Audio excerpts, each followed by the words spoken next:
Hong Kong, when former United States President Bill Clinton deliberated whether he should loosen trade barriers against China, Wall Street helped plead Beijing's case. When Presidents George W. Bush and Barack Obama talked tough about labeling China as a currency manipulator, Wall Street urged restraint, and both presidents backed down. Today, China is hoping that Wall Street will once again use its political heft to soothe tempers in Washington. But as President Donald Trump ratchets up the trade war with Beijing, Wall Street's words are falling on deaf ears. Senior Wall Street executives met in Beijing on Sunday with current and former Chinese officials and bankers at a hastily organized session to find ways to strengthen financial ties between the U.S. and China. On Monday, the group, which included executives from Goldman Sachs Group, Morgan Stanley and the Blackstone Group, the private equity firm, among others, planned to meet Vice President Wang Qishan, the right-hand man of Chinese leader Xi Jinping. New trade talks between the two governments are tentatively scheduled between Treasury Secretary Steven Mnuchin and Chinese Vice Premier Liu He later this month in Washington. Stephen Schwartzman, Blackstone's chief, has been playing a critical role in organizing them, say people familiar with the talks, who asked for anonymity because the process is sensitive.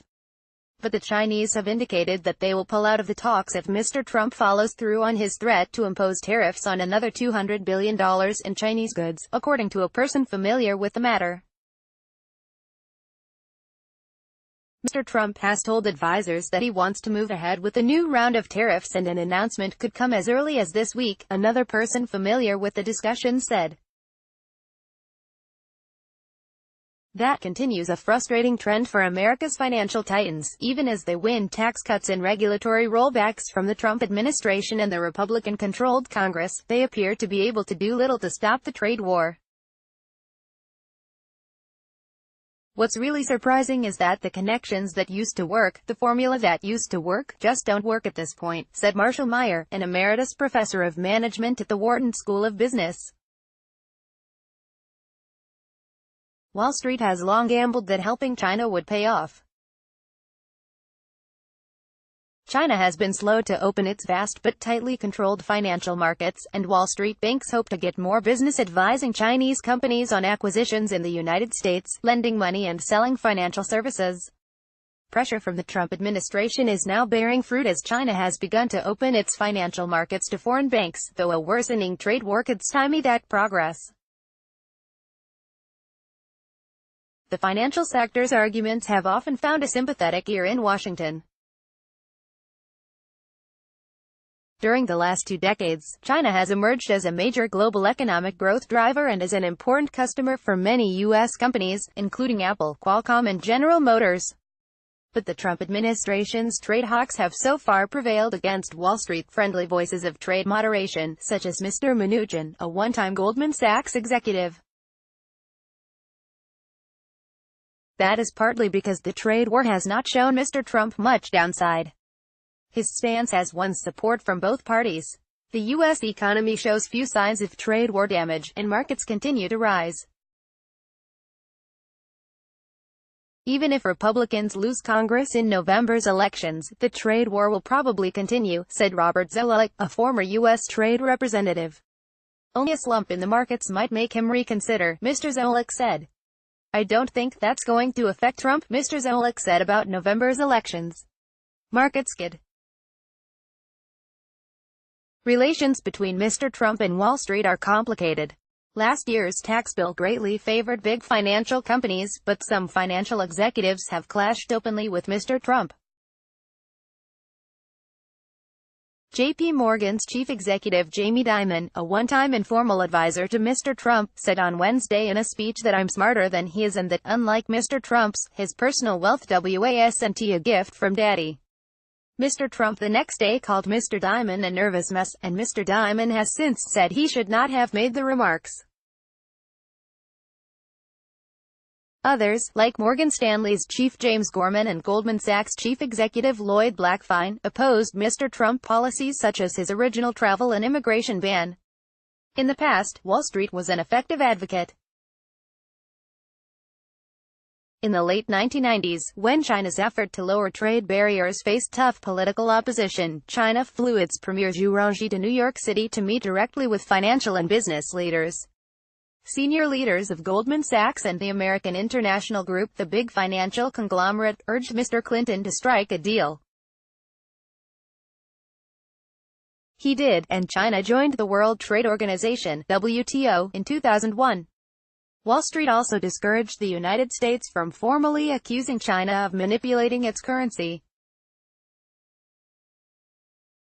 Both Mr. Bush and Mr. Obama vowed to get tough on China's long-standing efforts to weaken the value of its currency to help its importers. Wall Street banks urged them to reconsider. Both ultimately backed down. Mr. Trump has also threatened to label China a currency manipulator, though the currency has strengthened considerably in recent years. Business leaders and some members of his administration have discouraged him from acting. The Wall Street influence ran deep. Robert Rubin, a Wall Street veteran, served as Treasury Secretary under Mr. Clinton and helped forge the consensus within the Clinton administration on how to bring China into the WTO. Henry Paulson, a former Goldman Sachs executive with a high profile in China, served as Mr. Bush's Treasury Secretary. Wall Street figures have cultivated China connections in other ways. Mr. Schwartzman has raised more than $500 million to build a scholarship program in his name at China's prestigious Tsinghua University. Last year, Goldman Sachs said it would help China's sovereign wealth fund put $5 billion into acquiring stakes in U.S. businesses. Mr. Schwartzman is working behind the scenes to get China and the United States talking again. He urged U.S. officials to invite their Chinese counterparts to resume talks, according to the people familiar with the discussions.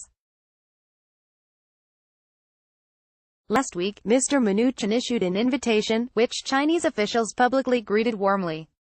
But Larry Kudlow, Mr. Trump's chief economic advisor and another Wall Street veteran, suggested afterward that China had sought the invitation. There's some discussions and information that we've received that the top of the Chinese government wishes to pursue talks, he told Fox News. The meeting in Beijing on Sunday, organized by Zhou Xiaoxuan, China's former central banker, and John Thornton, a former Goldman Sachs president, gave Wall Street a chance to press for more business from China. The bankers were planning to present Wall Street's wish list for more market access, including creating a more transparent process for financial firms to get operating licenses and expanding the services that U.S. bank branches can offer. Because the meeting was called on short notice, top Wall Street executives did not attend. Most sent a senior executive like Frank Petitgas, head of Morgan Stanley's international business, John Waldron, president of Goldman Sachs, and John Gray, the number 2 executive at Blackstone. Officials will pass suggestions to Mr. Liu, Mr. Xi's top economic advisor. Prospects are good that this type of outreach will help, said Wendy Cutler, a former U.S. trade negotiator. Traditionally there have been these back channels, and one of the reasons why Beijing has put people like Liu He in these senior positions has been because they have such good relationships with Wall Street, said Ms. Cutler, who is vice president of the Asia Society Policy Institute.